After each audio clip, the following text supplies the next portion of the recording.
Good morning, everyone. Welcome to the first session of the Seoul National University's inaugural International Conference on Contemporary Korean Studies. My name is Song Chong Lee. I'm an associate professor of religious studies.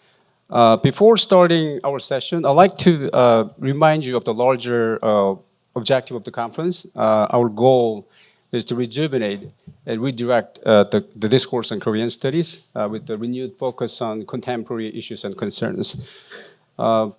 As part of this collective institutional effort with the 7 research clusters, our team for the first session is going to present a discussion titled Reimagining Korea, Identity and Values in a Changing World and Korea in Transitions. Our team explores themes and questions that could broaden our perspective on Korean identity and social dynamics, both domestic and international. And this morning, we have 3 speakers presenting their work, followed by 2 discussants who will offer feedback and pose questions to deepen our conversation. Afterward, we'll take audience questions and conclude by briefly introducing the research from other team members that are not presented today. So that said, without further ado, let me introduce our first presenter. We have Professor Grace Kao from Yale University. The title of our talk is K-pop's place on the US Billboard Hot 100 chart. Professor Kao is a prominent sociologist specializing in the racial, ethnic, and immigrant differences in educational outcomes, interracial relationships, and sociology of music, especially K-pop. She's currently director of the Center for Empirical Research on Stratification and Inequality at Yale University. Please join me in welcoming Professor Kao.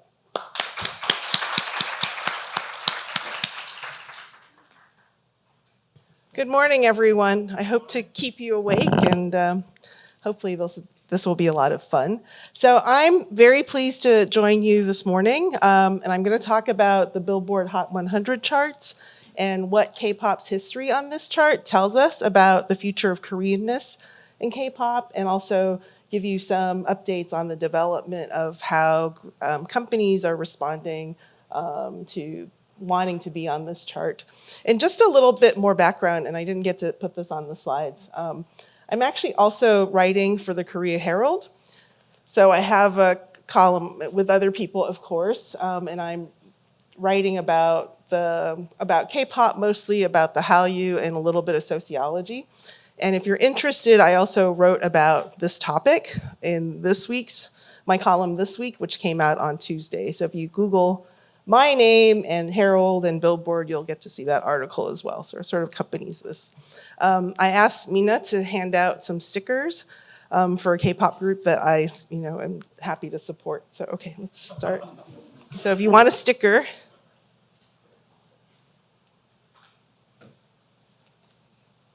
okay, great. So just a quick overview. I'm going to talk a little bit about the US Billboard Hot 100 charts.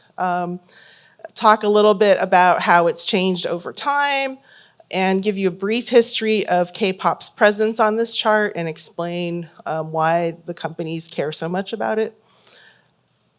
And I want to make an argument for the fact that it's really not just about revenue streams and money, but really about proving its presence in the Western market, but also it will make K-pop companies are all dealing with this right now, grapple with how much to change K-pop to satisfy what they believe is a global audience. Okay, and then maybe conclude with thinking about how this affects value and identity of K-pop and Korea overall. Okay, so just a quick brief history about popular music in the US before I jump to K-pop. So many sociologists, and I think social scientists overall, know about James Coleman. James Coleman wrote on many, many topics, but one of his earlier works is a book called The Adolescent Society, and really, I think, has been so influential in affecting sociologists and their take on the entire study of the sociology of adolescence. This is about the baby boomer generation. I always tell people that it takes pocket money for teenagers to support a pop music industry. And in the US, this came along with the development of a car culture, and also these charts, along with television shows that showed teenagers listening to music and explaining to the US audience like what music groups mattered. So 45 RPM records they were invented by RCA in 1949. I think those of us of a certain age, we all know what these things are, but of course my students don't know, have never seen one. And basically these 45s could hold a few minutes of audio per side. And upon its first release, they sold 1 million 45s. By 1958, Rock Around the Clock by Bill Haley and the Comic sold 3 million copies. And then you had the advent, jukeboxes were around already, but really they became more popular, and you could basically stick a coin in and choose a song, and then it would play the 45. Todd Stortz, who was a owner of a couple of radio stations in Omaha, Nebraska, he's credited with standardizing the top 40 radio format in 1951. But before that, there were other kinds of charts where Billboard might count the number of sheet music sales, or you can count radio plays and so forth.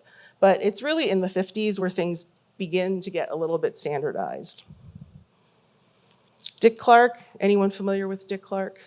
Yeah, okay. Top of the Pops. And so Dick Clark was first a DJ and then had a show in Philadelphia and West Philly, very close to where I lived. And, he was later known as America's oldest teenager, but here was a hip-looking young man who hung out with a studio audience of teenagers. They weren't really teenagers, but they were sort of made to look like teenagers. And they would listen to the top hits of the era, but again, it showed the at-home audience that these were important acts to know, and then that this was, what was on the minds of American teenagers. Okay. Billboard magazine itself, I thought this was really interesting. It actually began as a publication about billboards, hence the title of the magazine. By the early 1900s, they were covering stories about the entertainment industry, so not just actual billboards. And with the growth of the jukebox, 45s, and the radio, its focus moved to music. And the first list that they came up with in 1913 was last week's bestsellers. And again, this was the sheet music sales that I just talked about. By 1940, there's multiple lists of music sales, jukebox, song choices, radio play, etc.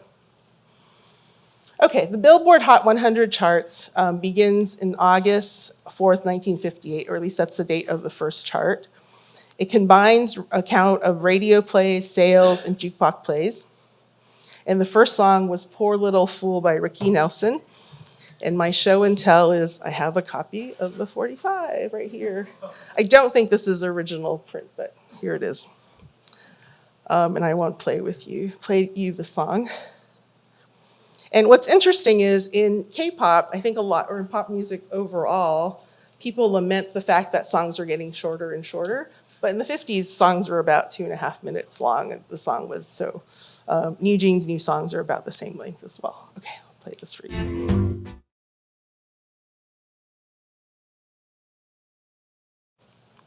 So now it has actually many, many charts. I can't even find them all, at least 200 different kinds of charts. It includes charts for different genres, by country, by album, by radio, and so forth.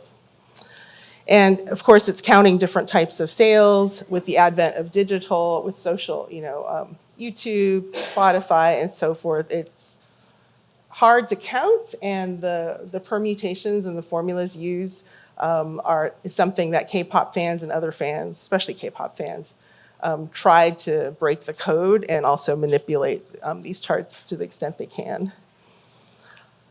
Okay, and then for the remainder of this talk, I'm going to refer to the primary US singles chart, which is called the US Billboard Hot 100. That's the entire name. Okay, so I don't know exactly when Billboard first mentions the word K-pop, but some have argued that perhaps it was in 1999. I don't want to say that this, but let's say sometime in the late 90s, Billboard magazine itself is thinking, oh, we should, there's something in Korea that is coming out that we should pay attention to.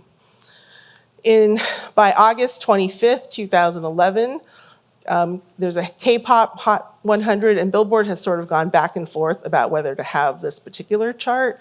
There's also Billboard magazine announced earlier this year that they were going to do a publication that's Billboard Korea, but it seems like it hasn't quite started, so I don't know what's happening with that.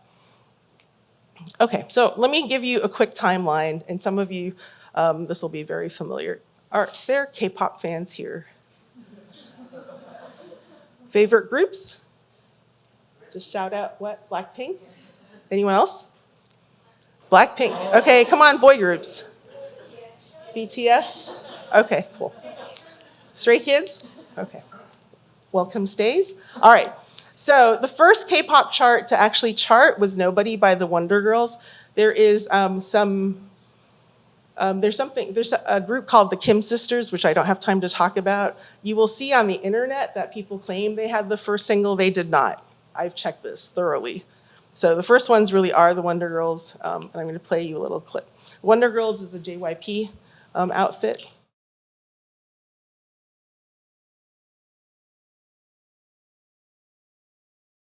You can see that this is reminiscent of Motown, right? There's an English version of the song. If I didn't tell you this was K-pop, a lot of people wouldn't be able to identify it as K-pop because it sounds like an old Motown song. And of course, the second one is Psy's Gangnam Style. This reaches number 2. I'm not going to play you a clip because everyone knows what that sounds like. Okay, and then BTS has its first single called DNA in October 2017. 2018, Blackpink has its first single. And then September 2020, BTS reaches number 1 with Dynamite, and that's the first K-pop song to reach number 1 on the US charts. I'll show you a clip. So overall, as of last week, there's been 88 songs by K-pop act on the US Billboard Hot 100. A lot of fans argue that K-pop songs are disadvantaged because there's no radio play, essentially. So this is why they have to sort of figure out how Billboard counts things. And they'll watch the video when it's released, watch it many, many times, listen, repeat on Spotify, iTunes, and so forth to try to get their favorite group on the chart. And this is to offset what they believe is racism by the US music market. Okay, of the 88, 55 are by BTS or its members, and each of the 7 members have now charted by themselves. Of the 16 songs that have made it to the top 10, 14 are by BTS and 2 are by Psy.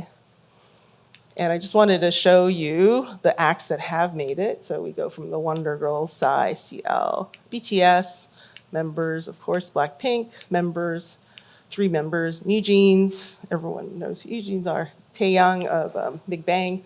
50/50, really interesting because they're from a small company and they made it on because of TikTok. So someone found their music and sped it up at double speed and then started using it with lots of videos. And because of that, they were actually on the US Billboard Hot 100. The company kind of imploded because of this, because now there was something to fight over. We can talk about that later. But 50/50 is back, but most of the members are gone.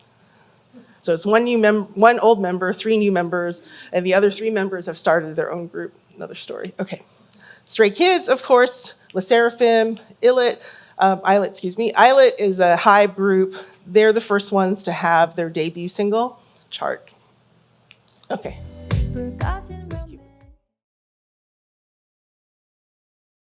So another way to count is how many weeks they've stayed on Billboard Hot 100, because what K-pop fans are really good at is they can get their acts on these charts for 1 week, because if you do a lot of intense buying and listening, you can get them on immediately, but the sustained part is actually very, very hard.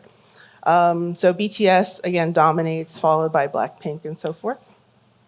sorry about the number of songs I talked about already. So New Jeans have had 5 songs, but all pretty, low on the Hot 100 charts. And then I also tried to graph whether this is going up, and you'll see that this goes up with COVID, right? COVID was very good for K-pop and for BTS in terms of its presence in the Western market.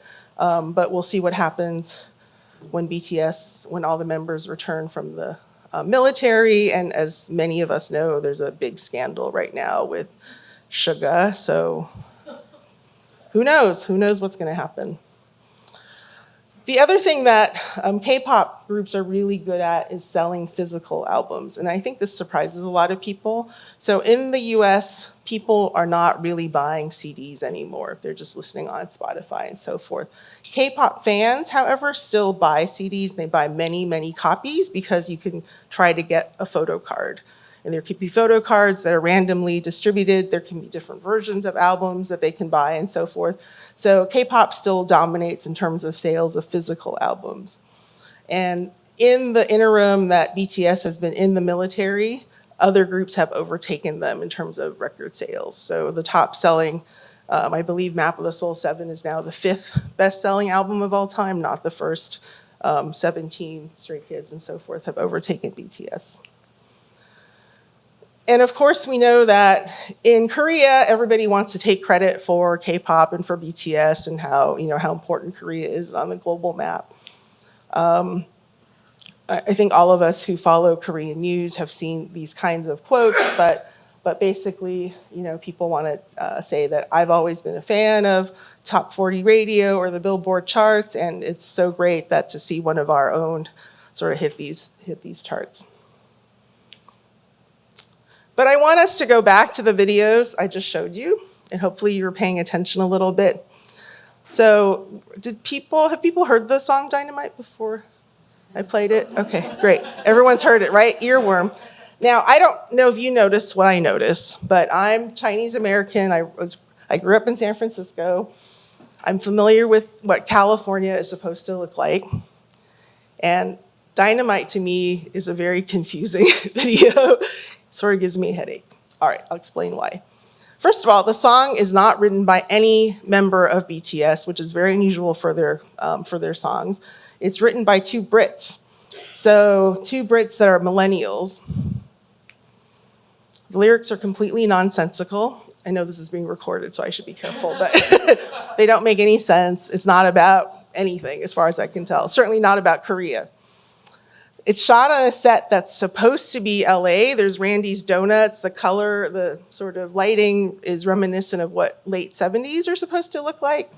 But you have references from the 1990s. There was a sign that says CDs are sold. There's the word disco, but there's no disco in the 80s or 90s in LA. Like, it doesn't exist, right? So there's all kinds of confusing messages. I have a whole shtick about retro videos in K-pop.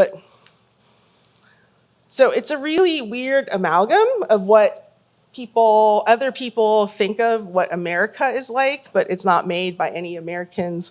The song is not written by Americans, but it's completely in English. And there's also very little Korean content, really, right? Except that the members themselves are Korean.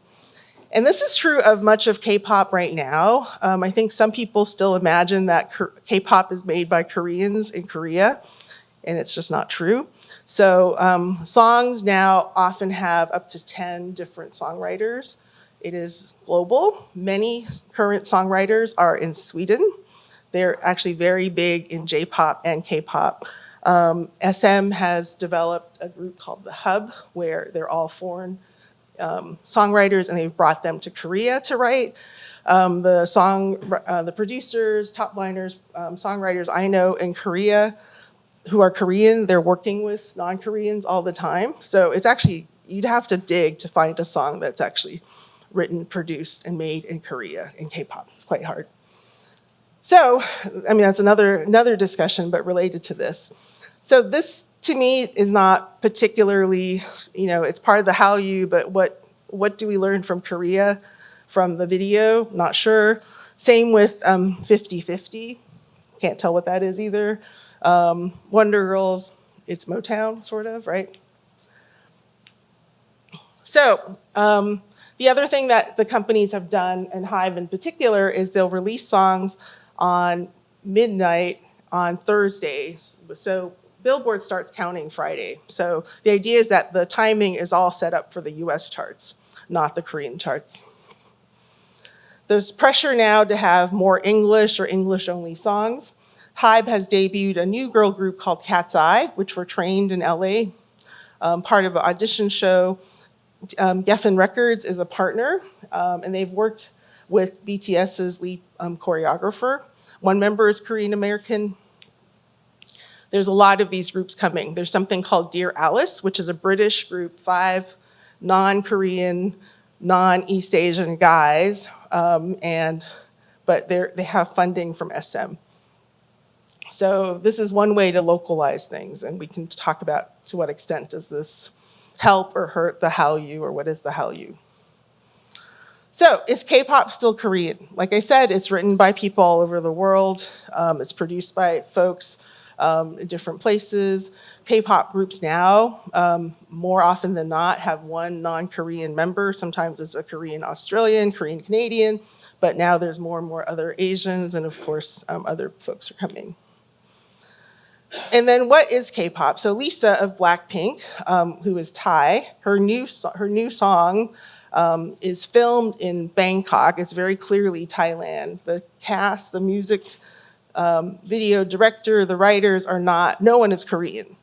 But this is still being pushed as K-pop. So is that K-pop? And I don't have an answer for all of you. It's just like, it's K-pop, it's actually very complicated now, what is K-pop? But everyone identifies this as K-pop. And then yesterday, I actually visited the World K-pop Center, which is very interesting. But they just hosted a reality audition show called Click the Star in Peru. And so they've debuted an all Peruvian girl group called DAY1. So, and they advertise themselves as K-pop. They're not Korean, they're trying to learn a little bit of Korean, but again, is this K-pop?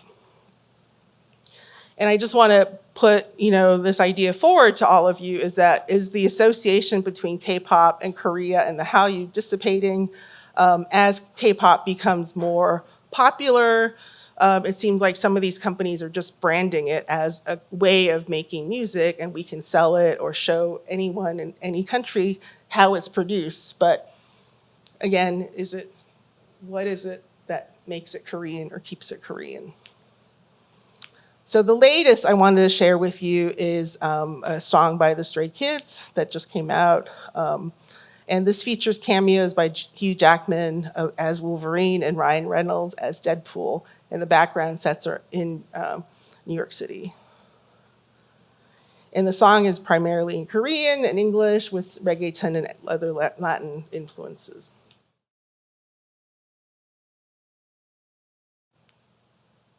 Okay, so I'll end here. Basically, we don't know what's happening. K-pop companies are trying different things because they want to make sure they stay relevant, and they're trying to sell themselves, of course. And I want to bring out the question of, if K-pop becomes very, very successful, to what extent does that help or hurt the Korean wave? And I will leave these 2 QR codes up if you're curious about my bio, that's on the left. But if you want an intro to K-pop playlist, it's a 40-song playlist. Feel free to use the QR code. Thank you so much for your time. Okay, our next speaker is Professor Leora Safarti. She's a professor in the Department of East Asian Studies at Tel Aviv University. She specializes in anthropology and folklore, focusing on religion, society, culture, and media in South Korea. Her research includes shamanic healing rituals and performativity in mass demonstrations, utilizing urban ethnography and digital humanities tools. She's currently serving as a chair of the Korean Religion Unit of the American Academy of Religion. Very important job for our field. Professor Fardy presents her paper titled The Cosmopolitan Vernacular, Korean Shaman Mudang in the Global Spirituality Market. Please join me welcoming Professor Fardy. So, hello everybody, and it's a pleasure to be here. and speak about Korean shamanism in Korea. That would be a good place. Maybe I can say Buseok instead. And if you haven't seen a Korean shamanic ritual, I would say that you could go on Monday to Namsak Hanol. It's on Namsan Mountain. There is a Kukak Center, and there will be a shaman ritual from 3:30 to 6:30. It's open to the public. It will be a Hanyankut ritual, like performance, but the shamans will be doing ritual for, blessing, general blessing. And if you haven't seen, please go. It would be beautiful. So in my work, I study Korean shamans, Korean shamanism, and different aspects. But today we'll talk about a new, or maybe new phenomenon in the last maybe 15 years of cosmopolitan shamans.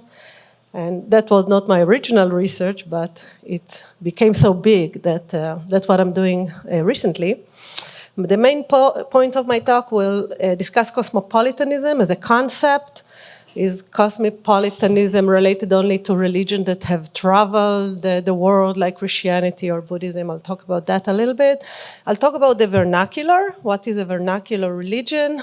And how Buseok traveled globally in many ways. I'll talk about the media a little bit. We have to remember that not all Mudangs are cosmopolitans, and not all of them work with foreigners. So I have to say that before I start talking about the ones that are. The 4 ethnographic case studies that I will present today are Budang that are cosmopolitan in the way I analyze it. And the practitioners themselves explain in my interviews and discussion that the spirits can communicate beyond spoken word. So we'll see that not all the cosmopolitan Mudang can communicate in languages that are not Korean. They still work with foreigners. And they also say that their clients' ancestral spirit don't necessarily have to be Korean, and the gods don't necessarily have to be Korean, which is quite interesting. I'll talk about media depiction as the vehicle that allows this expansion into the global world. Maybe it's part of Hallyu, like Grace mentioned, goes into shamanism. Some people say K-shamanism now, about the shamans in the dramas. I'll discuss that a little bit. And then I'll conclude by trying to say that the vernacular is a very flexible system of culture, and it can allow this global intersection very easily. And Mudang recreate their music practices everywhere, in Korea too. It will not be the topic of my discussion today, but in Korea we see all kinds of influences, including K-pop being played in rituals, by the way. I've seen that too. So this flexibility allows also extending globally. And that's part of this hyper-modern condition that we're all discussing as part of the contemporary Korean studies. And I think that's how it comes into this conference. Well, a lot of things to discuss in these 20 minutes left. So let's begin with discussing the terms. So when we talk about cosmopolitans, many people think about Christianity and Buddhism as cosmopolitan religions in pre-modern time, right? People traveled, people learned languages, translated, and these have been discussed as cosmopolitan religions. And usually shamanism and household rituals, not just in Korea, everywhere, were discussed as very local tradition. That's why we use the word vernacular. The word vernacular discusses things that are flexible, lived traditions done in a local way, word of mouth transmission. All this goes with shamanism and household ritual in Korea too, in pre-modern time, not necessarily in Seoul today. So when I come to Seoul, I think Seoul is not a local tradition hub. Anyway, you have here people from North Korea, people from the very south, and everybody's working in the Korean shaman scene. And they influence each other in Korea. So for me, this vernacularization began with the urbanization, before globalization. So in shamanism, when all the shamans came to Seoul, so now you can see a shaman that says, I'm doing Hanyankut, but she's playing music, or the musicians are Hangedokut musicians. In the past, it wasn't that, that way. So when they travel abroad, or when the foreigners come, they already come into something that has globalized. And I think the definition of vernacular religion has changed in the past 20 years, not just in Korea. Everywhere, vernacular religions are more fusion. And I often hear in Korea the term fusion mudang as a derogatory term. Many scholars, especially ICCKS scholars, that study folklore, think it's very bad because, this fusion is kind of degrading or destroying the heritage. On the other hand, I will try to show that this urbanization, globalization, cosmopolitization, whatever we want to call it, has created a lived tradition that is really lived. So if vernacular is a lived tradition, then it has to be fusion. It has to get all these influences. It can't stay a typically Korean local tradition, then it will not live.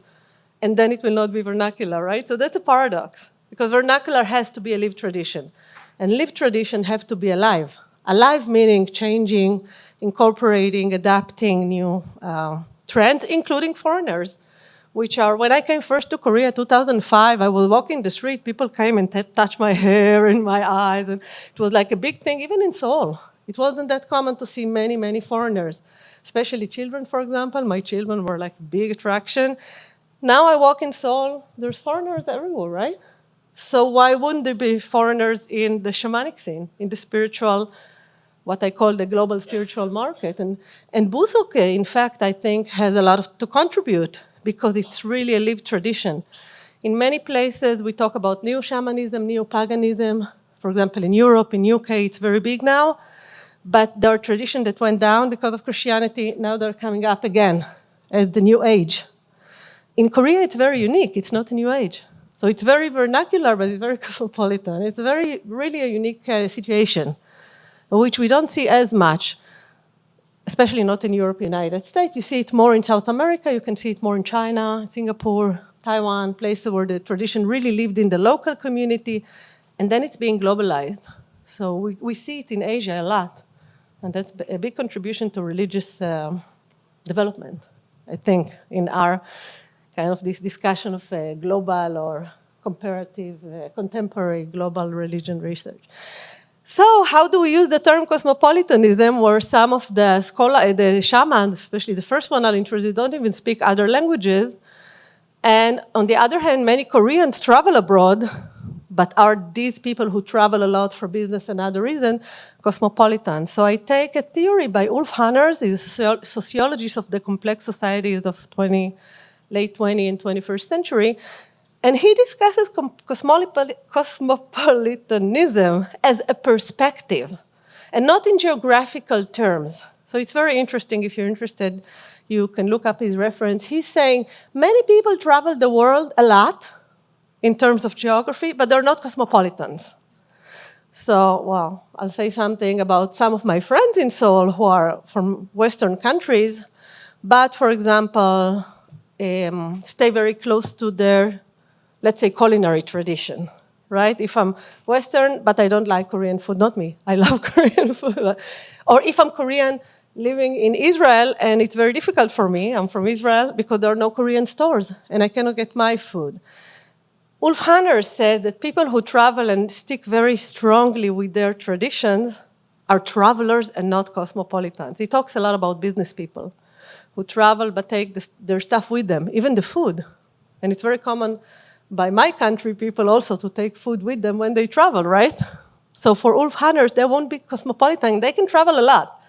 But if I'm a Korean shaman, speaking only Korean and living only in Korea, but I'm so interested in other places, and I accept foreigners to my practice, in this definition, they will be cosmopolitans, because it's about perspective, not about moving in place, in spaces. And we can move or not move. Well, of course, Korean shaman moves a lot. Now everybody travels. So that cannot be the definition, travelers. Travelers are not necessarily cosmopolitan. Even expat, people who live in other countries, even diaspora people, would not be cosmopolitan necessarily in this definition. If they live in their own communities, in the new place, their children barely speak the new languages, go to all kind of their school or international school, they won't be cosmopolitans in this definition. That was very helpful for me to learn this kind of theory. And I think it's very true, because traveling is not that big an issue now. I can travel. Everybody can travel. But do we really open up our minds to other perspectives? Interestingly, these carriers of ancient traditions, as Mudang were described in the past, these people that are seemingly, and sometimes also as a stigma, discussed as old-timers, superstitious, Mishin, Handa, Saram. But they are the cosmopolitans now. Not all of them, but many that we wouldn't think. from very uneducated backgrounds, et cetera, are very open-minded, I find in my analysis and interviews. So to sum this up, I think that vernacular and Korean shaman fit very well into this cosmopolitan perspective. As an idea, I think that even because shaman discuss other places, mythical places, in their stories, in their song, they live in different realities anyway, in their perspective. And therefore, it's not that difficult to live in another country or to travel to another country to work with foreigners. It's kind of in their state of mind.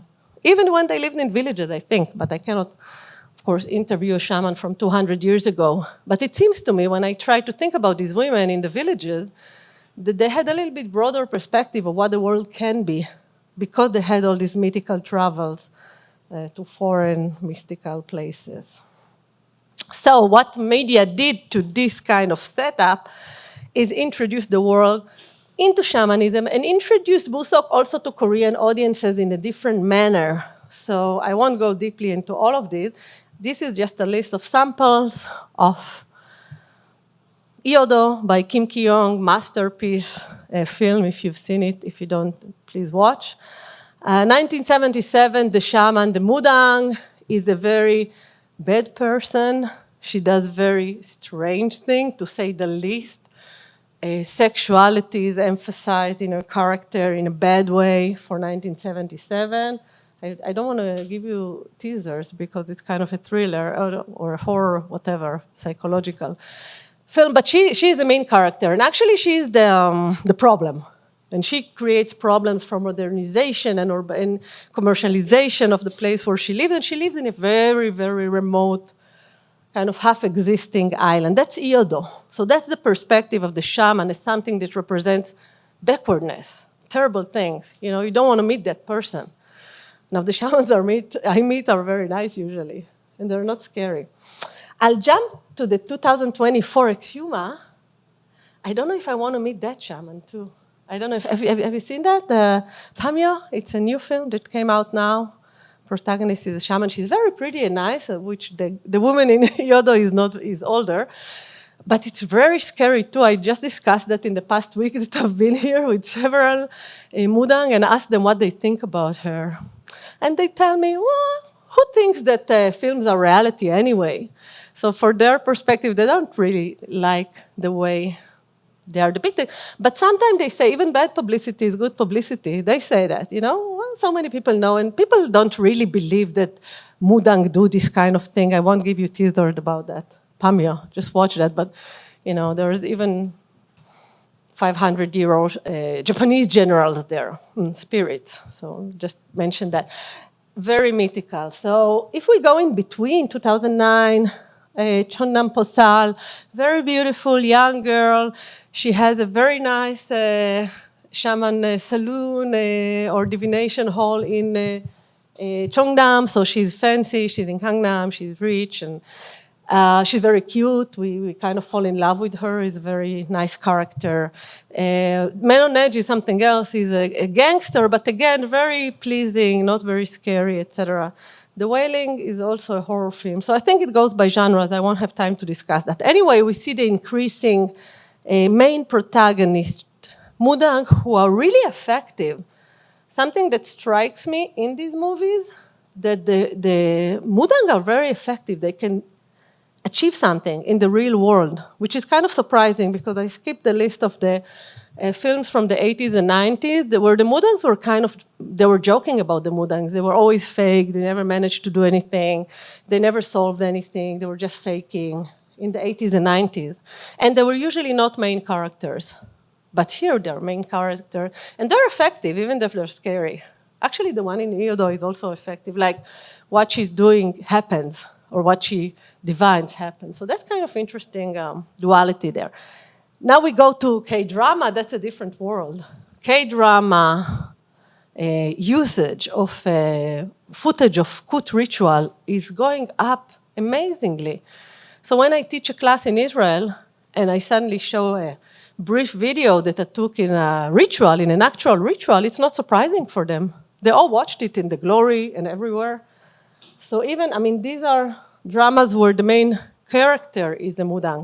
But for example, the Glory was very popular on Netflix globally, and there is a huge good ritual, a bit scary too, but it's horror, but it's effective, and the mudang is effective again. They don't joke about her. She's scary, she knows what she's doing, she sees the spirit. But in these three dramas that I brought, it's also interesting. The first one, many of them are young and handsome and pretty. For example, here you can see in the middle, the last one, the Cafe Minang Dang, he's a fake mudang, actually. He's not true.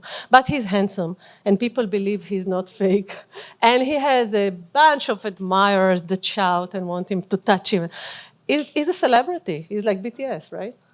So that's something else. That's something that I don't think I've seen before in drama, definitely not in real life, and not in films. So the dramas take it even a further notch into making these musokin into celebrities. And they're also very lovable, even him that is a fake. And he's also effective by being fake, which is kind of funny. So we don't hate him. We're not afraid of him. Actually, we think, we would like to harness such a person when we have a problem. He's a detective. So that's how media came into this. And then foreigners know it, foreigners seek it, local people seek it, younger people seek it. And for me, that's the lived tradition, right? That's the vernacular. And actually, I don't see the shaman themselves opposing it. They really like it. So I have in my article 4 case studies. I'll just go briefly over them because there's no time to tell about a person's life story in a few minutes. But the first mudang is Ihegyong, sitting in the middle. And actually, the reason I'm using the word mudang, for so many years I've been using the word manshin or posalim, that's the way they treat themselves. Now the mudang, they call themselves mudang because of the media. Because in the media it said, they say mudang, and it's not a bad word anymore. It was very surprising. Like in the past 5 years, big revolution with the terms mudang or manshin. In the past, to say mudang was bad, you could say manshin, it was better. But all the mudang now, they call themselves mudang everywhere, in their social media, in their web pages. So that's kind of how media comes back into Busok effect. So Ihegyeon is a very famous mudang. She studied with Kim Hung-hwa. Kim Hung-hwa is like the biggest Korean cosmopolitan shaman that I don't discuss in this article. And she featured in 2 very important documentaries about Busok. In her case, when she featured in the documentaries that were showed in regular cinemas, they were not like secret documentaries. People bought tickets and watched them. They were one of the most successful documentaries of their times, and she got a boost of clientele.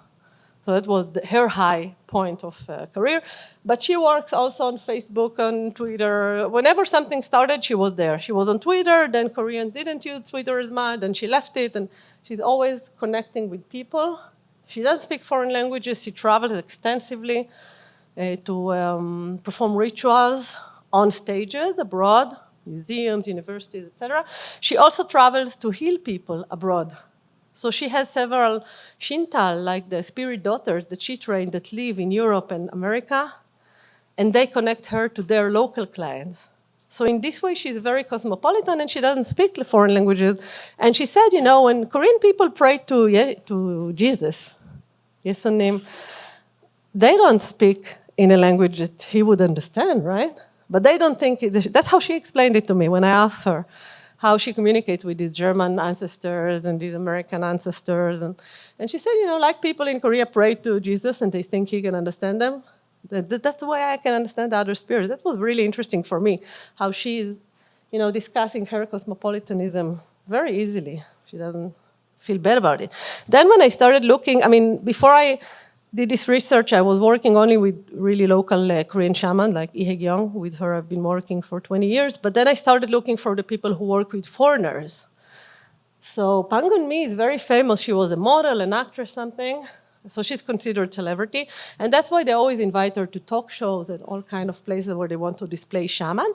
But she speaks English, and her son, I studied in Canada. So she accepts foreigners who live in, she's not in Seoul, she's in Ilsan, but anyway, they travel. And she accepts the foreigners who want divination, and she can do it in English herself. Actually, when I came to interview her first, she had a manager, and the managers told me how much it would cost to get a divination. He was sure I'm coming to get a divination, by the even beginning in the email correspondence. She had a lot of foreign clientele. And she also promoted, for example, here we see poster that she, posted on all kind of foreigners' websites in Seoul, in Incheon, Ilsan, wherever, that she was doing this kind of meeting with her and getting to know her. And then after that, people start coming to her for consultation. She's very interesting. Also, her pantheon that you see behind in the painting, she considers herself very feminist. She has many spirits who are in their female version, which does exist in Korean tradition, but she kind of accentuates it because she says, I'm a feminist. So being a cosmopolitan is not only about working with foreigners, it's also about how she views her role as a Mudang person. She also opened a cafe. So I thought about Minamdang Cafe, in the fake shaman in the drama. He has a cafe, and in the back he has a divination room. So she also opened a cafe, kind of using the place, the coffee shop and divination place. And she appears in journals and lifestyle magazines and things like that. She's very interesting, and she works with foreigners in Korea. So we're kind of moving from the very Korean cosmopolitan to the Korean who lives in Korea but works with foreigners. And now we're moving outside Korea. So the first Westerner to be initiated into Korean shamanism as a fully fledged Mudang is Andrea Kalf. She's German. She featured in a lot of media projects. She also features in the movie Manshin about Kim Kumhwa, her spirit mother. Here she's in her office in Germany, preparing for a ritual with the bells and everything. She writes a lot about in Facebook. She has clientele from all over the world, America, South America. They come to her to Germany. When Kim Kumhwa was alive, she would travel every year to Andrea's place and conduct like a few days of rituals for all these foreign clients. Sometimes the clients travel to Korea with Andrea to perform. And she talks very freely about how, and she doesn't speak Korean, a word, not a word. So that's the other side of, the thing. She's a Mudang, she divines, and again, she would tell you, I can communicate with Korean gods, no problem. It's beyond languages and Korean ancestors of her Shinamoni, which is kind of very interesting. So yeah, she writes a lot on Facebook. If you go to Andrea Kal Facebook, open to the public, she writes a lot of kind of poetic explanation about her travels and all that. And the last one is Jenny, who calls herself Mudang Jen in her social media. She's a New York-born Korean-American who speaks Korean. So, everything is getting confused. We can't really put the line. I'm emphasizing because that's how they talk about it. Because she, for example, said, I can speak Korean, I can learn from Korean people, I can travel to Korea and buy things in the stores, I don't need this mediator and translator. So she sees it as an advantage, but she's born in America and most of her clients are not Korean. So she works a lot with social media and performances in New York, all kind of artistic performances. But she sees herself as a promoter of Korean culture, so she has all these posts where she explains the offerings and everything's in English. I mean, I don't think she does even divination in Korean, maybe for older Korean clients. So these are the 4 people that I focus on in this research, and I'll come to my conclusion. And that's Manshin, I had to put that. Because actually Kim Kumhwa is the most cosmopolitan Manshin, but I didn't do ethnographic research, close ethnographic research with her. So I don't allow myself to write about her in this way, but she's the first person who traveled abroad, initiated the people again. She didn't speak Korean. It didn't stop her from doing all this cosmopolitan work that she did, and she passed away a few years ago. So I wanted to show in this talk that Mudang work in the global spiritual market, some of them in Korea, some of them abroad. Cosmopolitan Mudang combine shamanic practices from other places, like Korean Mudang, right? These people try not to use tarot, for example, but in Korea some people do use tarot card, for example.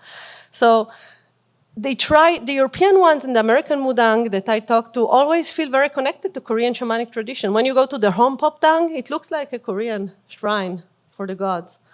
So they are really emphasizing their connection to Korea, but they conduct ritual over the screen. Again, Mudang in Korea also conduct rituals over screen, especially in Corona period. They would, do the ritual in the shrine and broadcast it to clients who wouldn't come, and that has become kind of a normal practice. But these cosmopolitan people have been doing it for like 10 years. So I think Musuk is a living tradition. It's very relevant to urban people, and its depiction in the media, even if it's kind of twisted and exaggerated, has created this buzz about it. So I don't think it's dying. When I started doing this research, I thought, I'll be documenting the last manshin that still practice. Oh no, it's just going up, I think, and the media and globalization and their openness to new ideas really helps them. And they're not that scary. So if you see Pamyo, don't be so afraid of manshin. And of course, we're in a hypermodern society, and Korea is a hypermodern society, so I think we should be fine with that, I hope. Thank you. Okay, as you come to the final presentation of our session, I'm excited to introduce our last speaker, Professor Melrose Wang from Hiram College, which is located in the beautiful state of Ohio, where I used to live. I don't recognize the state. She's specializing in modern East Asian social, cultural, and gender history. Her research explores themes such as shamanism, political disobedience, and religious rituals utilized for the healing of mass trauma. Her topic today is the ethics of grief, reflections on recent youth deaths in South Korea. Please welcome Professor Wang. Thank you so much. I do have to make a couple of thank you acknowledgments because this is not my area of specialization, and so I owe great debt and gratitude to a few people who made this new foray for me possible. So it was made possible by a friendship with Professor Robert Bo Jacobs at Hiroshima City University. I was actually there in the spring researching hibakusha in Japan, still living in the Kansai region. And then he put me in touch with Professor Scott Knowles at KAIST University.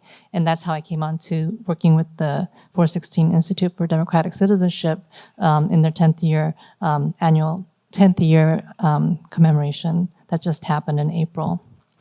I'm imagining that most of you have probably, or many of you have gone through the Ansan 416 Institute. Has anybody been there in this room? There have been a few. They're so prolific in the research, and they're so generous with the research that they have produced. And so I'm imagining that many of us have some familiarity with it. So I'm looking at two cases. One, the cases are probably familiar to all of us because it made international headlines. So the case that happened with the Sewar tragedy back in April 16, 2004, where a field trip for high school students at Taiwan High School was supposed to sail from Ansan or Incheon area to Jeju. And then it sank just north of the Pyeongpong-do, and 476 people were on board, 304 people died, and 250 of them were from Taiwan High School. And then the second incident that I'm looking at in comparison is the Itaewon tragedy that happened, where a lot of people call it the crowd crush tragedy. That is a very questionable term. That happened in October 29th of 2022. Following Halloween festivities, 159 people were killed, 196 people were injured, 27 of the people that were killed were foreigners.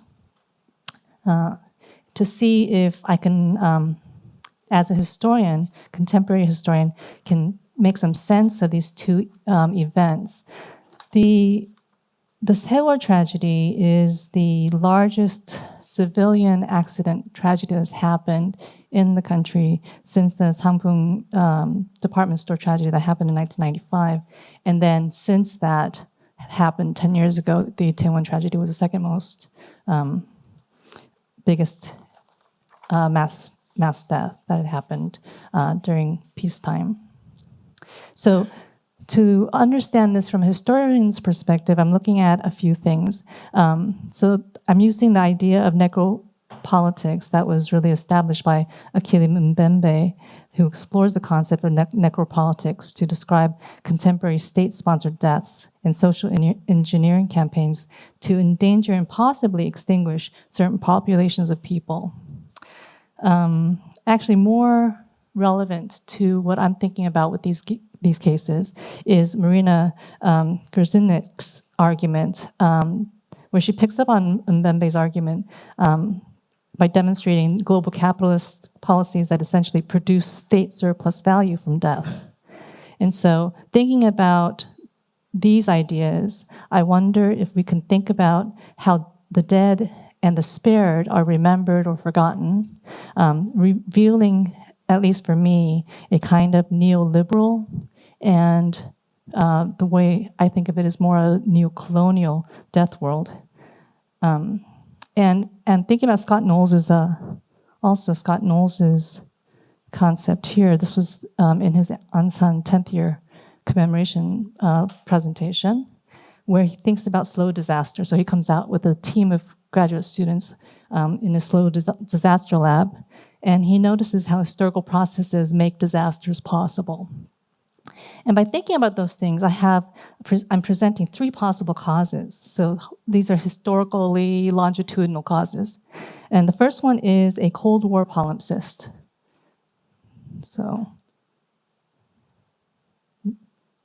the first one is the negative eugenics campaign, which ties me back to my old wheelhouse of Japanese colonial period. The second one is a Cold War palimpsest, and the third one is more contemporary considerations of hygienics of grief. These all inhabit spatial time compressions of Korea for about the past 100 years or so. And then I think about two possible outcomes from these tragedies. And, they are grief-induced outcomes, and then how some people, not all, but some people become ungrievable, where they're not populations that should be considered grievable. So think about negative eugenics. I'm sure if those of you who worked on colonial history or late 18th or 19th century history know about eugenics. Alison Bashford and Philippa Levine have come out with this very useful handbook on world history, comparing histories of eugenics. And they say that eugenics always has an evaluative logic at its core. Some human life was of more value to the state, the nation, the race, future generations, and other human life. And thus its advocates sought to implement those practices differentially. And so with the negative eugenics campaign in South Korea, I think about a few things. First, we always hear about South Korea having the lowest birth rate in the world. People also panic about undocumented migrant workers taking their jobs, destabilizing the country.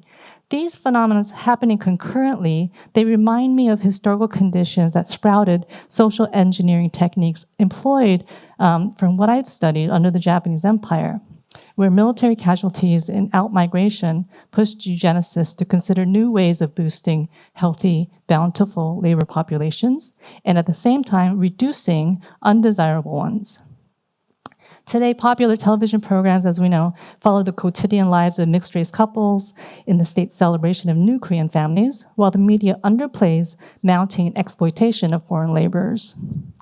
The Seoul and Itaewon tragedies should remind us of how precious all populations are, and civil society here should be especially outraged that the state failed to protect their future, the young generation.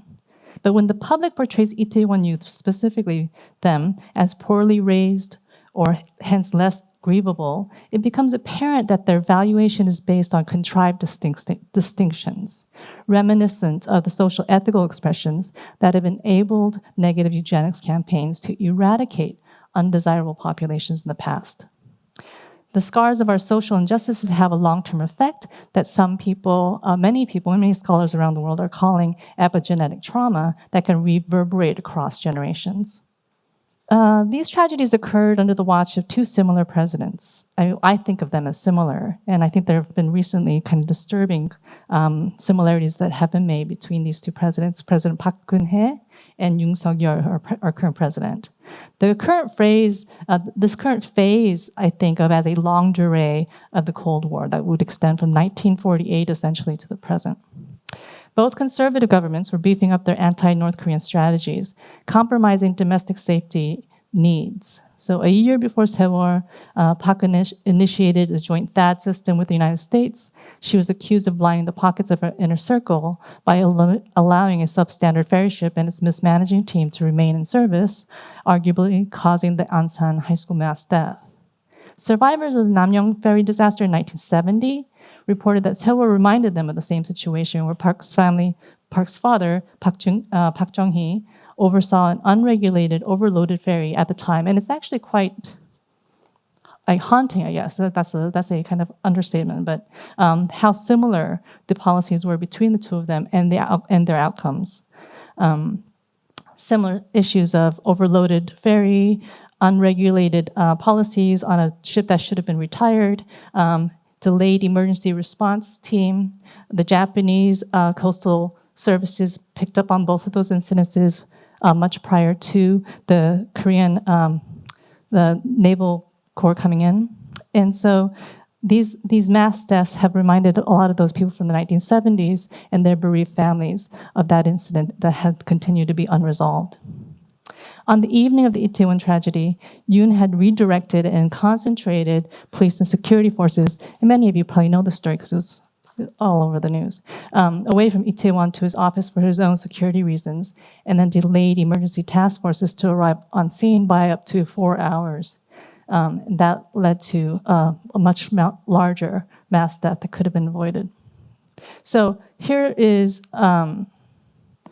Yoon learning from the impeached President Park's situation, and he places a gag order on the media and removes temporary memorial markers from Itaewon, and then also issues a Seoul metropolitan government to give up their space in Gwanghwamun for their protests. So these things, they demand further investigation.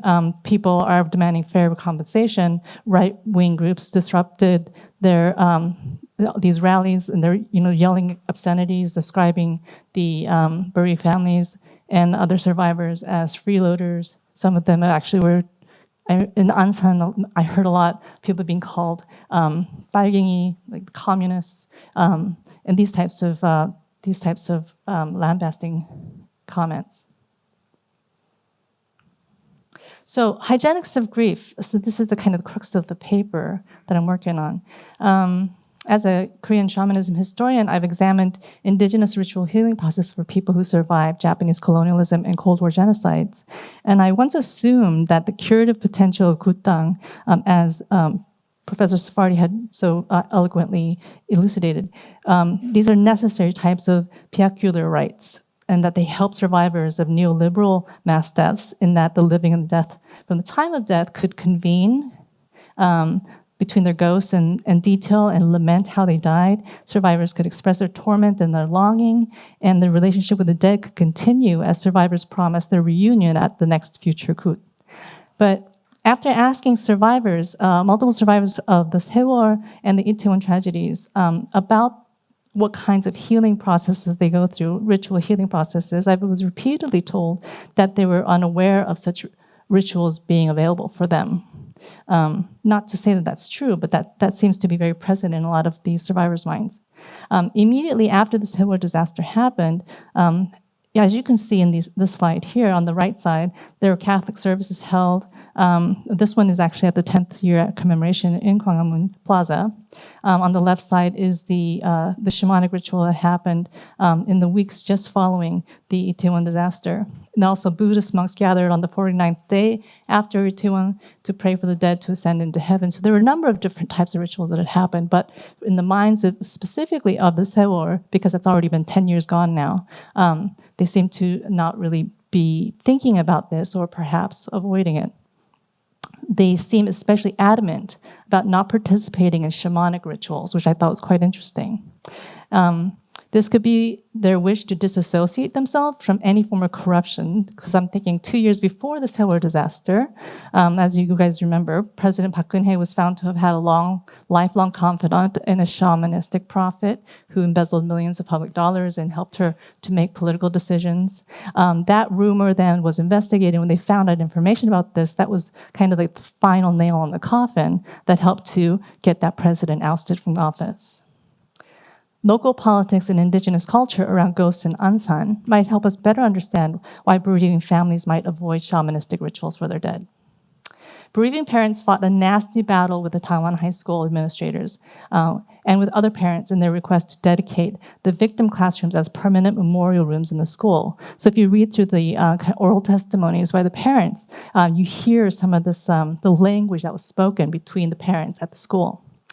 Some parents rejected this proposal, fearing that bereaved parents mourning on campus was encouraging ghosts of those fallen children to haunt the school and the surviving children. The more public-facing reason was that having a permanent memorial would compromise the educational interests of existing students, saying they need these classrooms, it's very disruptive to the curriculum, et cetera, et cetera.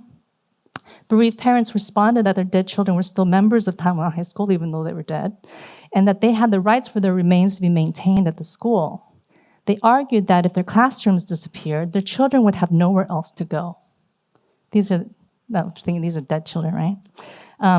But the majority rejection of bereaved parents was also so pervasive that the school principal at the time, Chu Kyo-yang, also, he asked the bereaved families and their mourning visitors to stop visiting the school altogether. So as a result, most of the physical objects of the original classroom were carefully disassembled, moved off-site, and then reassembled at what is now the new 416 Institute. And it's made to appear exactly as it did at the time that the disaster happened. And today, student groups visit the museum classrooms to sit with the ghosts of their fallen senior classmates as the parents of those lost children talk about the conditions of their death, their memorials, their hopes, the dreams that their children had, etc. So the superstitious scandal aside that happened with Park Geun-hye, the timing, in my mind, might just not be right for some of these bereaved associations to request something like a grand ritual to happen for their children's ghosts.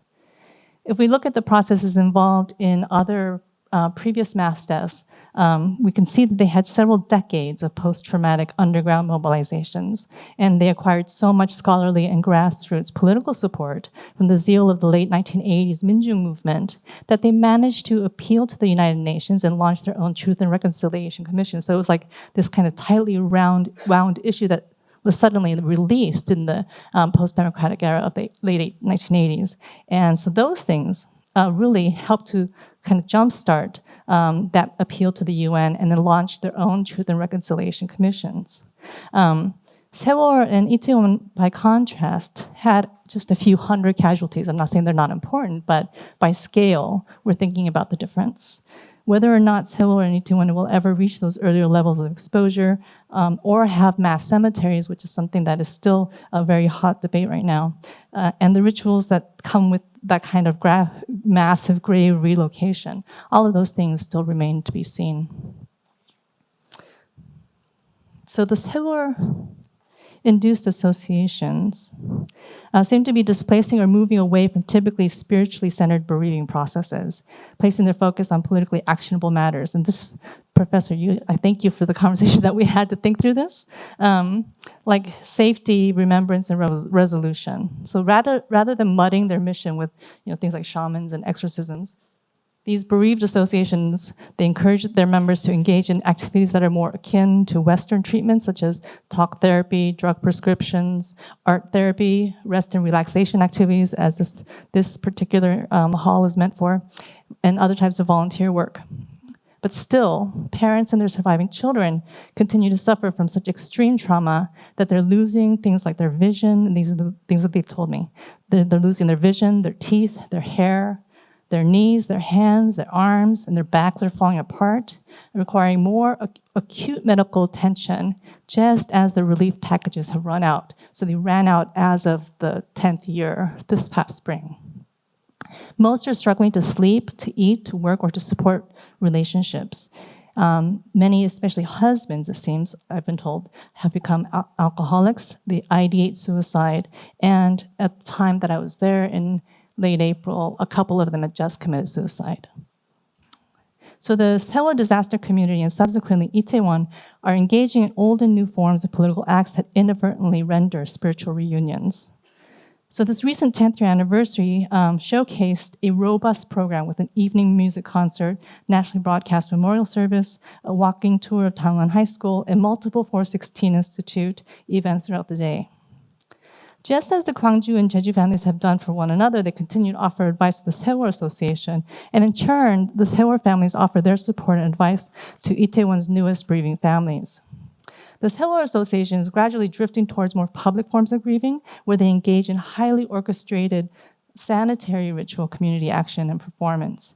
And so like through stifled tears, the themes, the characterizations, the public displays of intimacy between the dead kin and the surviving families, they seem to be coalescing and cohering with one another through these ways. Intimate and highly visible political events induce a collective consciousness and a deep memory. So their grieving processes remain emotionally charged as they occur in these safe modern spaces. So you see this 416 Sewol and Jeju Memorial Hall. This is just down the street from the Jeju 4-3 Peace Park. It's staffed by progressively minded volunteers who grieve as they erect monthly birthday wall celebrations for Sewol victims. The committee chairperson, Mr. Shin, he was arrested and then he was released without charge, but he solicits businesses in the vicinity to help him add and to maintain these pretty display tables in their shops and their restaurants, kind of reminding patrons in the area to not forget Sewol.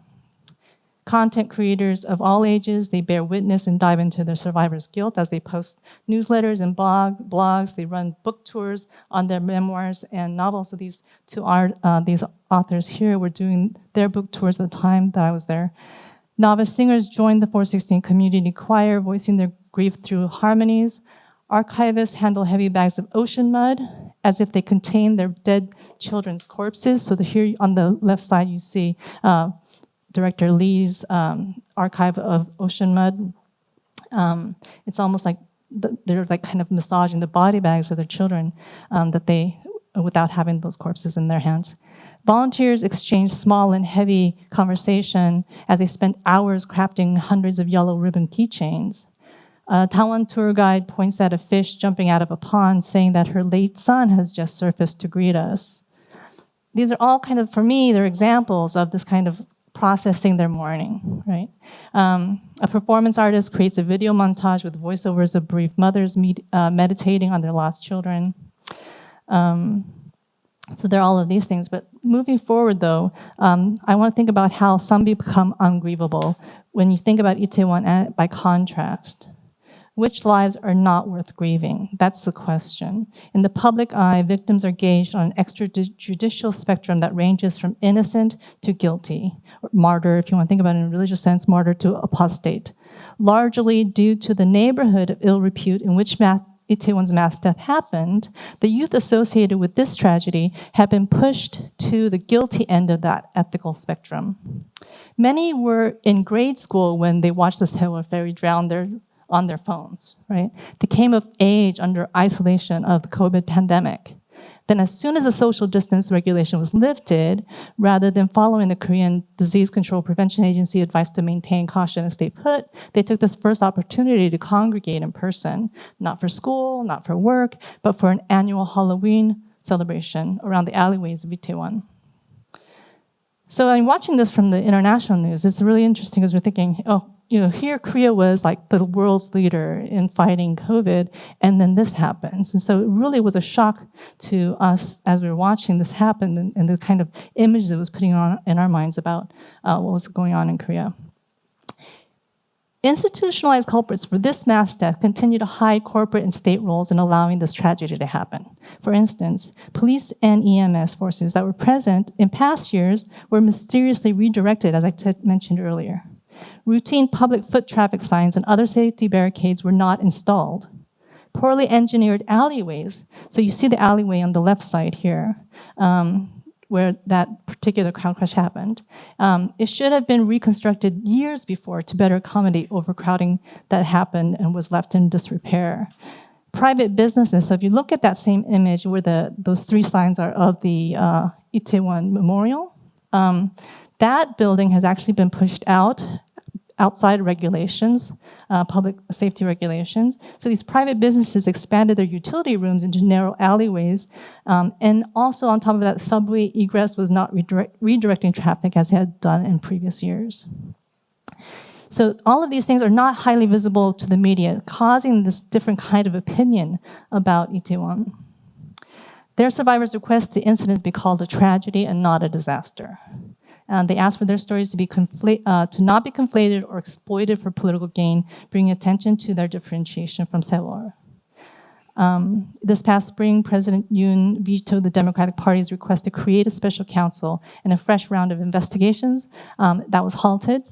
The girl who wrote the memoir, the author Yu, she said that her participation in the Sewol disaster documentary was also halted at the time. And so, these things, unlike powers of nature that are made to appear as major acts in Sewol, this public silencing of Itaewon shows a more thorough obfuscation of systematic public safety failures, reducing innocent civilians of Itaewon into main perpetrators of their own demise.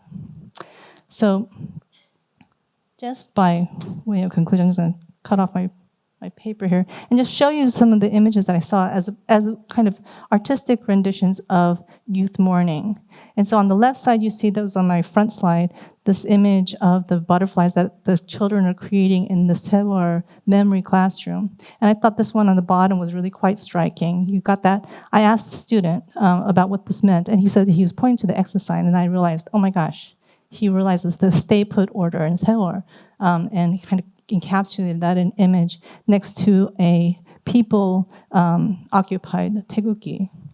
And then on the right side, you got the image of that I saw when I first came into understanding the Itaewon tragedy that was created by a number of students, university students in Korea. And in that image, this is that blown up, there's a lot of indescript writing that kind of replicates the temporary memorial that was put in Itaewon, but one right here, it says here, it's not your fault, which I think is really quite telling.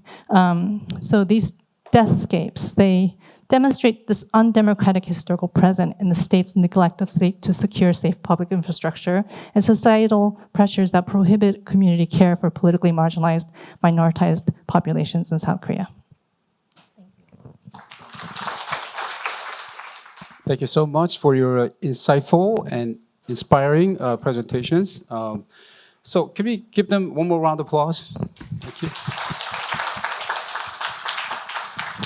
To continue our conversation, we have two discussants responding to their designated presenters. Could you join us on stage, please? So we have two discussants. We have a Professor Song Hae-young from Religious Studies here at SNU, and Jung Hyun-ju from Environmental Studies at SNU faculty. So they got 5 minutes for their response and comments. And after that, if time allows, I'm going to open the floor to the questions from the audience. Hello, good morning. It's a very honor for me to participate in this great session. Well, I'm supposed to give some comments and thought, particularly for your Professor Kao's presentation. So, I was really inspired and listened very carefully of all your 3 presentations this morning. So, Professor Kao's talk on K-pop gave me really great insights to me, especially her provocative question at the end of her presentation about what it means by Koreanness. Does K-pop really represent Koreanness? So her doubt, I greatly agree with your doubt on whether K-pop is losing its originality because it nowadays it increasingly pursues some global recognition and particularly Capital 11 News. So despite, for example, despite their global popularity, the the dynamite that you showed, the music video in your presentation.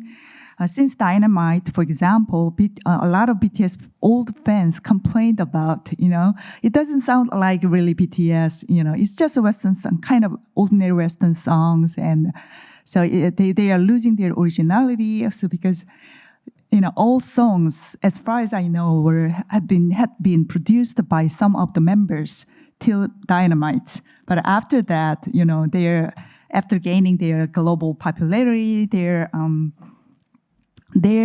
original characters is kind of decreasing in their song production. So I somehow agree with that.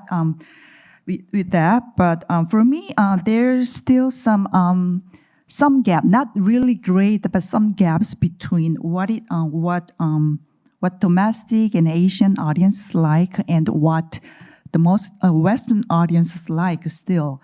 So managing the balance between them may guarantee the success, the level of success of K-pop for a while. That's what I think. And I think the merit of K-pop and Hallyu in general so far has been their ability to deliver as a translator some kind of a Western material in Asian ways, some interesting ways. So their ability to perform as a cultural translator in this scene, I think may really determine the level of success and their sustainability in the future, I think. So in other words, the K-pop and Hallyu in general have offered the moderately westernized alternatives to Asian market. That's right. That's, I think, that some components of their success. But if they lose that character, however, even if they gain some global popularity, I agree with you that the future of K-wave, Hallyu, is uncertain. But I was really inspired by one of the points that you mentioned in your presentation was that Hallyu is not really a genre. K-pop is not a genre, but it's more like a production system. So you mentioned about it. So because it outsources all its components all over the world, right? So this made me really think about what Koreanness is and how it is constructed. Excuse me. I think the boundaries and the core identity of K-pop are still changing. So I'm not quite sure what it. Well, to me, the K-pop is K-pop not because it really represents Koreanness, but because it is called K-pop. So but somehow the strength of the K-pop has been its negotiable ability to, to manage all different sources in some kind of unique ways. So not because their genuine originality comes from its Koreanness or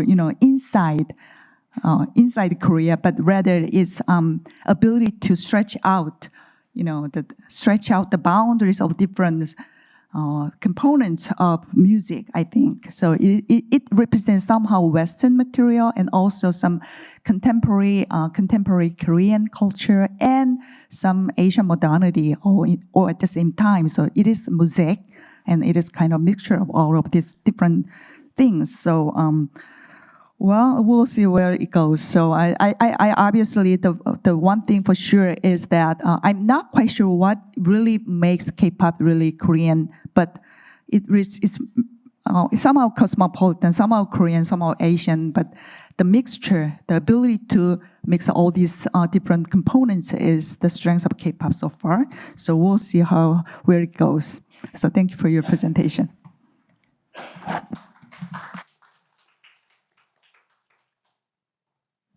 Nice to see you. My name is Young Song, and I teach at the Department of Religious Studies. It's great honor and pleasure to be part of this wonderful project. Even I have a chance to make 2 comments on this paper. Yeah, the first one for Dr. Sarpati. It was fascinating to see how Korean shamanism is undergoing drastic changes in situations where the identity of everything, including politics, religions, and family, is being questioned. Particularly, through the 4 real cases, you have captured the characteristic of Korean shamanism as it forms a new identity that transcends traditional boundaries like regions, races, and etc. I believe this study will provide great insight and inspiration, not only in religious studies, but in various other fields as well. Additionally, I was very impressed by how the author skillfully maintained the scholarly objectivity while showing empathy towards the 4 mudang. In this respect, I believe this research will make a significant contribution to the contemporary Korean studies. The 4 shamans reveal a different aspect of Korean shamanism compared to the past. Lee Hae-kyung, the first one, shows religious leadership. The second one, Mudang Bang, attempts to provide meditation sessions to outsiders. And Andrea demonstrates universality by crossing regional boundaries, having come from Germany to Korea and becoming a shaman. The shaman, Jennifer, the last one, emphasized the identity that runs through Korean shamanism as a whole, namely the correct understanding of Korean shamanism. To me, these characteristics seem to indicate the Korean shamanism is becoming more similar to organized traditional religions. I would like to hear more about the future direction of changes in Korean shamanism in the context of institutionalization. For Dr. Hwang, although the Sewol-ho and Itaewon are tragedies we would rather not remember, I would like to deeply appreciate you for addressing 2 events that must be properly remembered and mourned. These 2 incidents make us reconsider the role of the state and politics at a fundamental level. It was shocking that many young people lost their lives and that so many witnessed in real time through media how the government's law failed to function properly during the process. However, what horrified us even more was the fact that politics, rather than helping to resolve the collective trauma, became the main cause of amplifying it. As Dr. Wang pointed out, these 2 events, including the mourning, remain ongoing issues for us. I have 2 questions. First one, so although various religions, in your paper, you said the various religions participate in the memorial, but the shamanic rites were ignored even by the victims' families. I would like to hear more about the reasons and backgrounds behind this. The second one, tragic events inevitably evoke strong emotions in us. I am curious about how you as a scholar have managed to maintain an appropriate sense of distance while continuously dealing with these 2 events.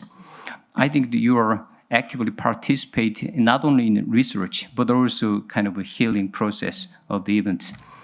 And I am also I was an elementary school boy when I was in Gwangju in 1980. So I'm really curious about how can we maintain the appropriate kind of a distance from the tragic events, as a scholar.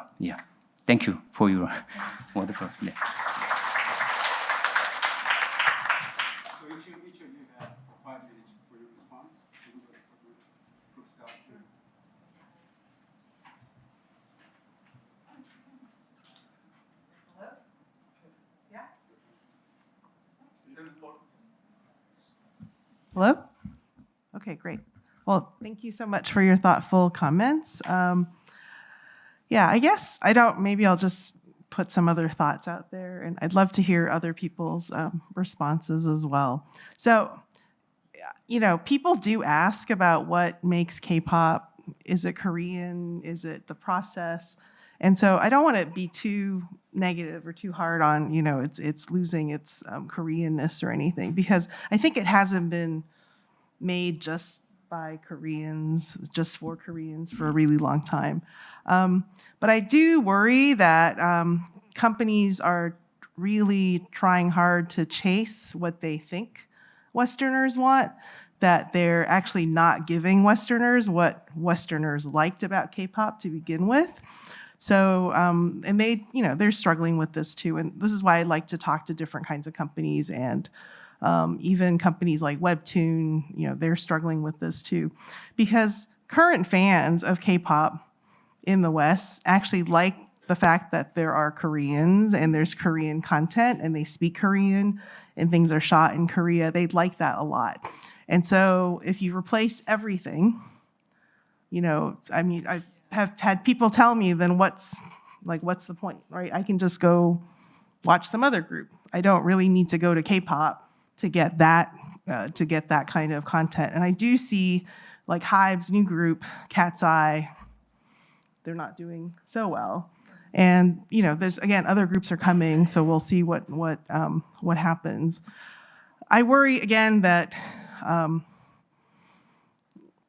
not sure they're trying to. I think it's great to maintain some Korean identity in it. That's what people liked about it. Yeah, and then to chase it or to sort of say we're not going to do this anymore. Personally, I just think it's gone too far. I mean, artists should produce whatever they want. I don't mean that they don't have the right to produce whatever they want, but in a way, I feel like people I talk to, they're overthinking it. They're overthinking it a lot. Like they've actually don't talk to American audiences, but they imagine Americans want this, so we're going to do this too. And then you end up with a really bad product, actually. So there are lots of K-pop songs with very poor English. I mean, just really, just ridiculous, poor English, and then you can't watch it because you're embarrassed to watch it. But if they had just sung it in Korean, it would have been a pretty good song, right? Like they ruined it by trying to chase this. And that's what I see more and more of, and it actually, I want to tell all of them to stop doing it. Yeah, so thank you.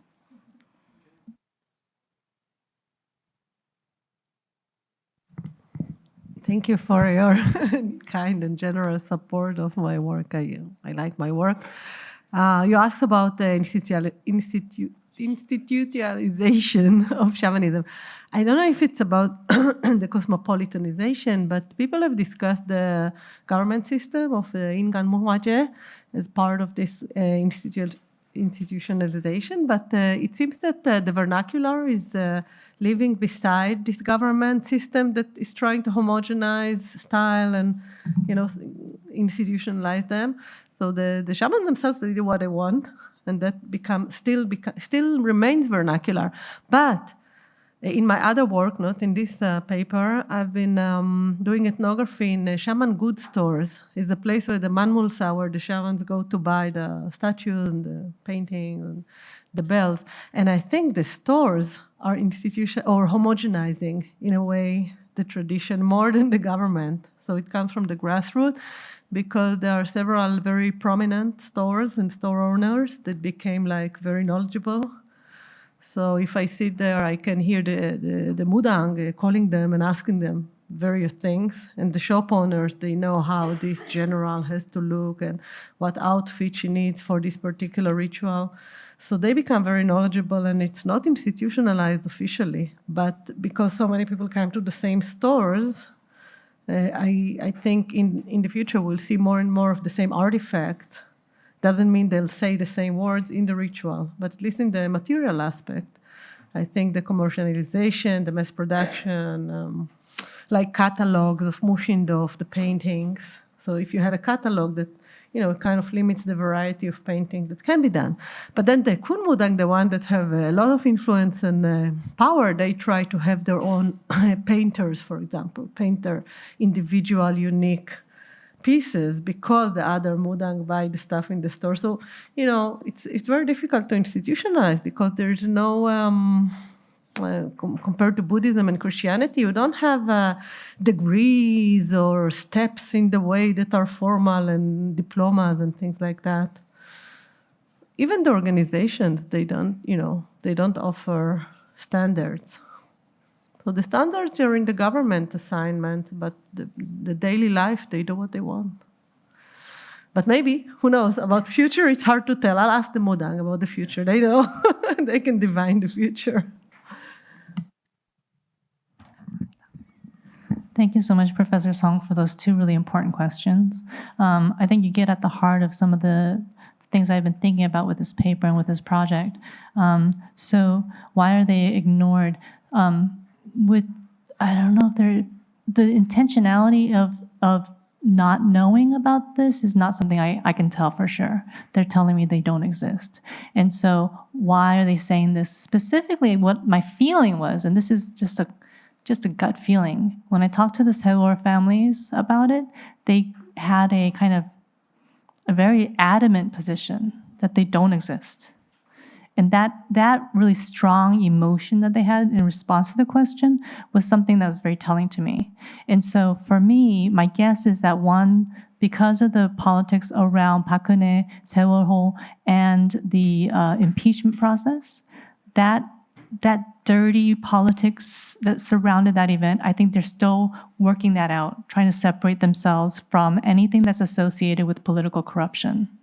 So I think my guess is that might be one of the reasons, that culture of distance from a shamanic community and anything that may not be considered proper forms of political processes is something they might still be working through. The other question about, well, I think with the Itaewon families, it's just still too new. They're just, in order for them to gather and amass a kungut will require a lot of capital.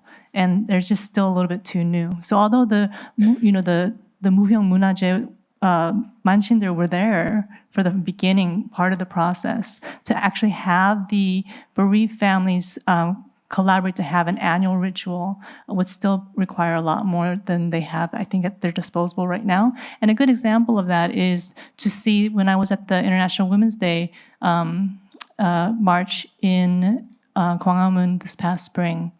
A bereaved mother from Itaewon had to force herself onto the speaker list to talk about her issues. She wasn't a part of the agenda. And so the Itaewon tragedy is something that I think is still not as much in the public eye, and they're really fighting for that.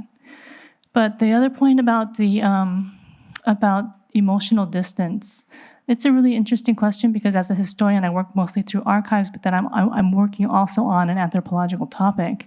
And so I attend some of these rituals myself. And when you attend the rituals, especially the rituals that are working around mass grief, mass deaths, there's no way not to be emotionally drawn in. Everybody in the room is bawling, right? When I was at the Jeju Sasam ritual, I was, again, bawling, although I've seen it so many times, right? Because the way they talk about the way these families died and how and their suffering, you can't help but be a part of it. And the interesting and the most heartbreaking thing about especially what I saw with the Sewol disaster, catastrophe, was that those parents, without that kind of a ritual, they are so incredibly composed, showing the very neutral face to the public, talking through the most difficult issues, that I had to cry in the elevator. I had to go home. I had to go back to the hotel and just bawl my way out of that in private, which I think is what a lot of us researchers do, because there isn't a public space for that public collective mourning, which is a huge problem.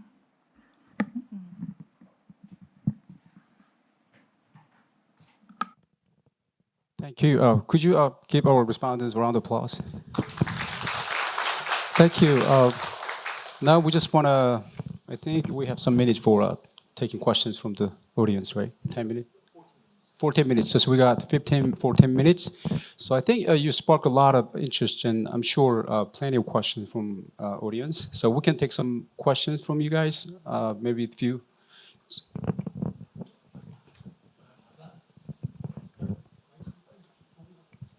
Okay, thank you. Keith Howard from London. Can I just address Leora and Grace?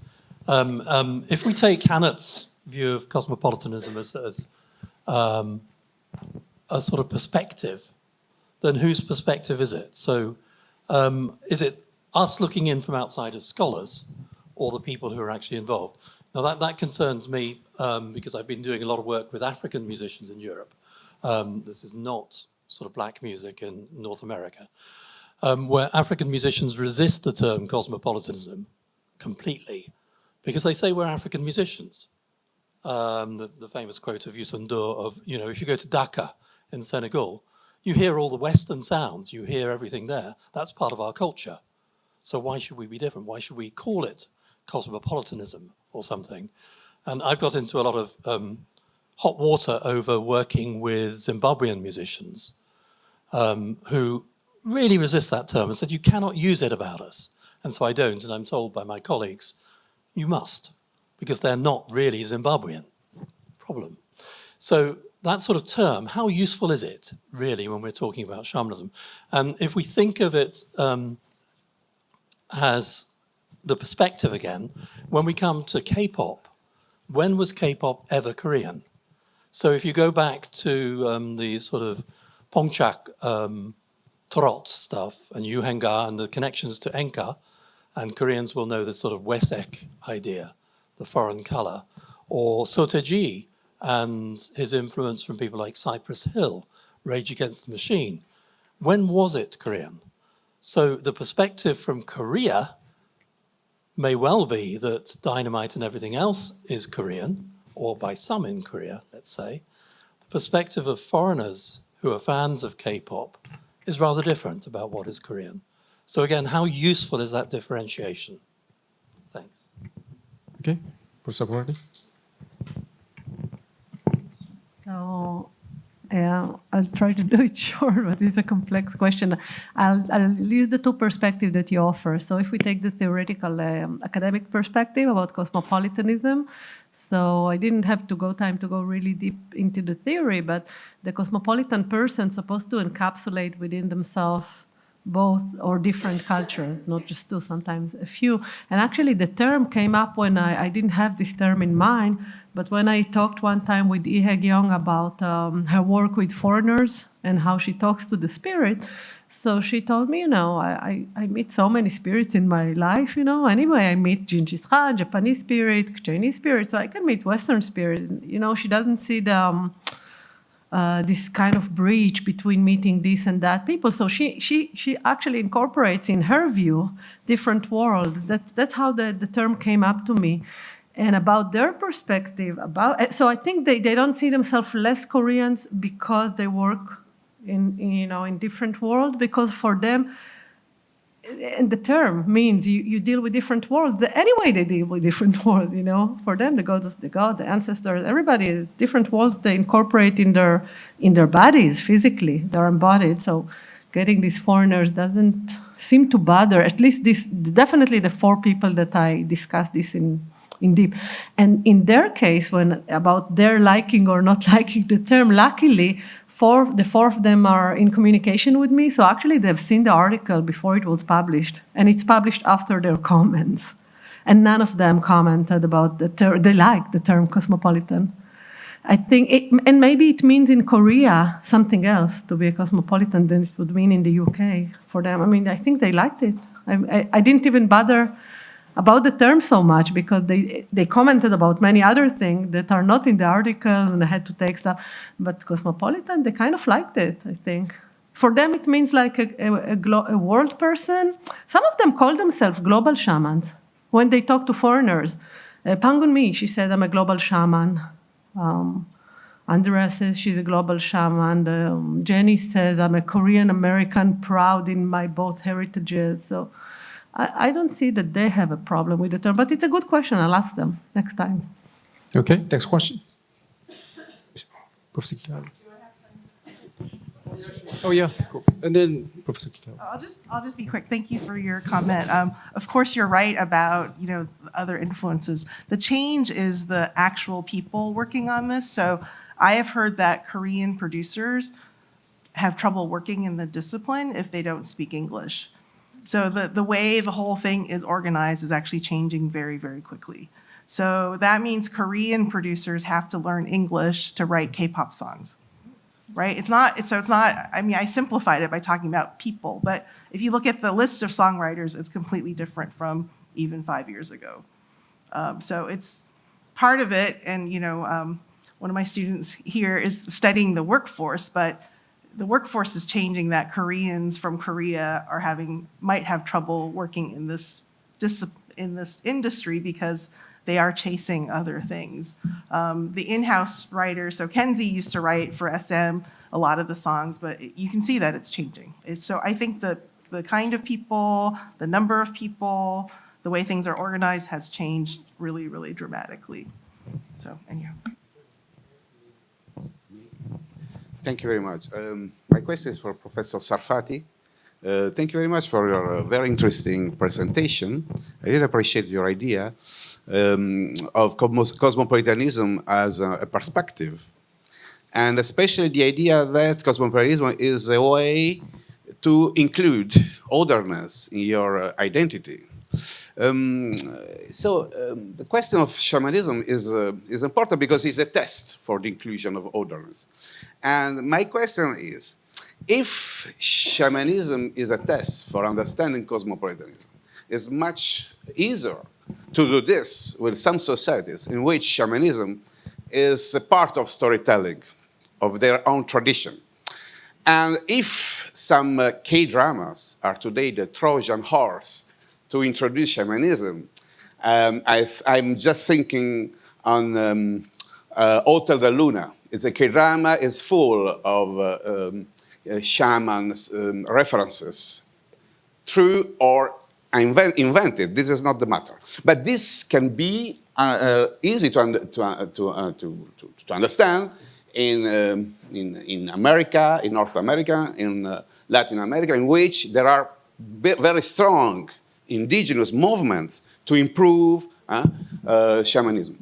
But it's it's not easy to understand for European audiences. In Europe, shamanism is not part of our memories, historical memories, ethnological, anthropological history. So, to what extent you can explain the success of these K-dramas in Europe? Is the new Orientalism? Is a way to have a new spirituality? How do you explain this? Thank you. Well, it's a huge question. I have to write a book, but but no, I have a small. I have a short answer. I will. The short answer would be that actually, when we read about Korean shamanism and we read the text, it's mythology, right? But when you come to the ritual, while the shaman is reciting all this mythology, everybody is on their cell phone.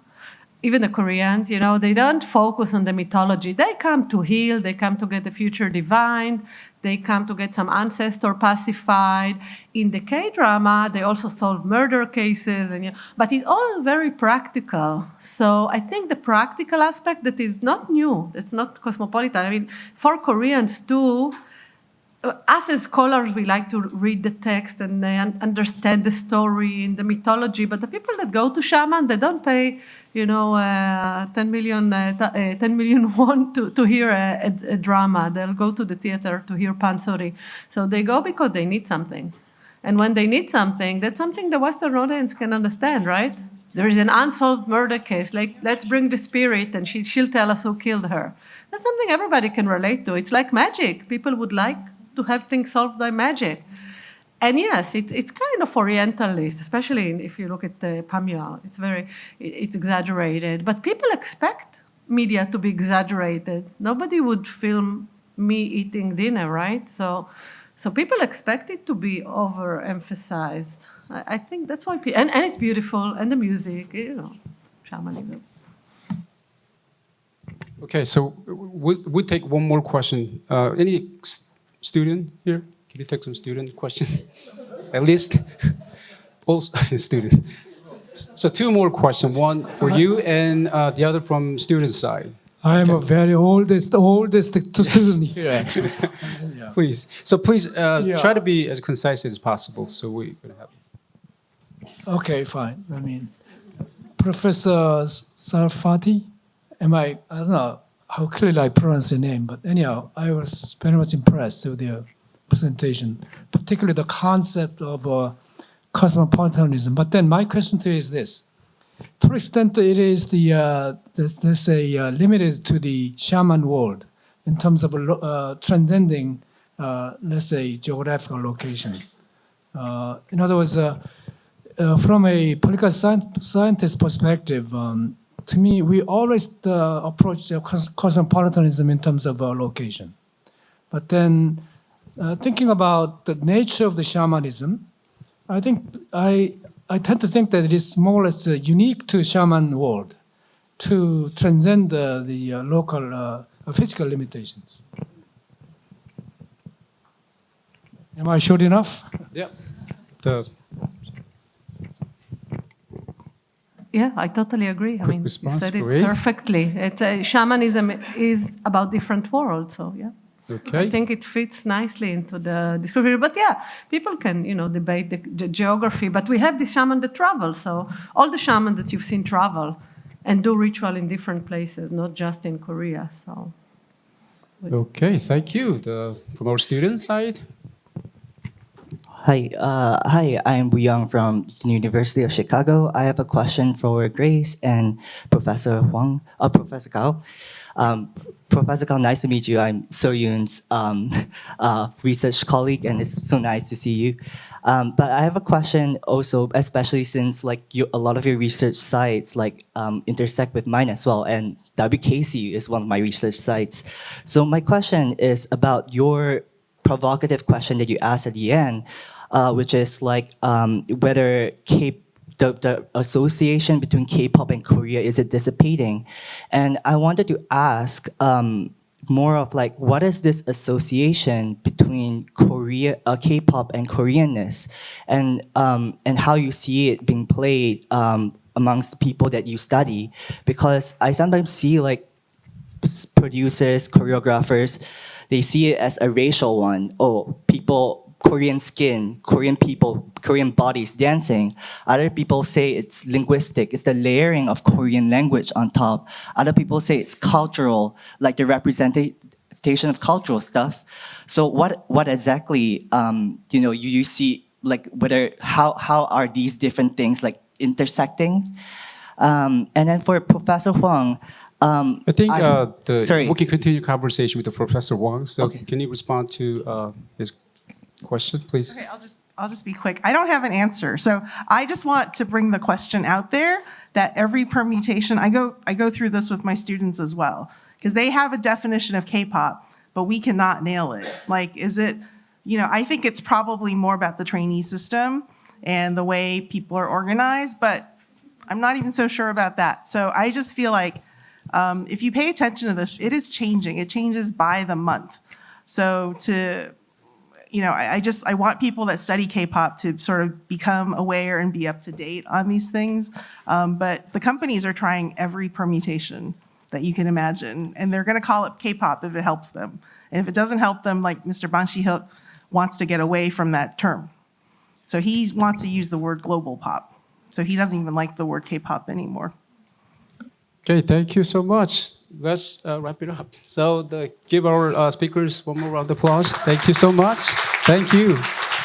So I have one small comment before you leave for the break. I just want to make sure each team, we have 7 teams, research clusters. So each team have more researchers than the presenters. So our teams, we have 9 members. So there are papers that haven't been presented today. So I just want to make sure there are other faculty members here and other universities working on the same team with different themes. So probably after today, we can continue conversation on this, right? If you're interested, just let us know. We can share our research agendas. Thank you. Thank you so much. Thank you very much to our panel for an excellent session. Thank you. You can go in. Yeah. We have prepared lunch boxes for you today. So you can pick up your lunch in the lobby just outside the conference hall and turn around the hall. And you are welcome to enjoy your lunch in Samik Hall, which is located right beside the lobby. Enjoy your meal, and I will see you back here at 12:50, not 1 o'clock, 12:50. The next session will begin 12:50. Okay? Thank you. See you soon.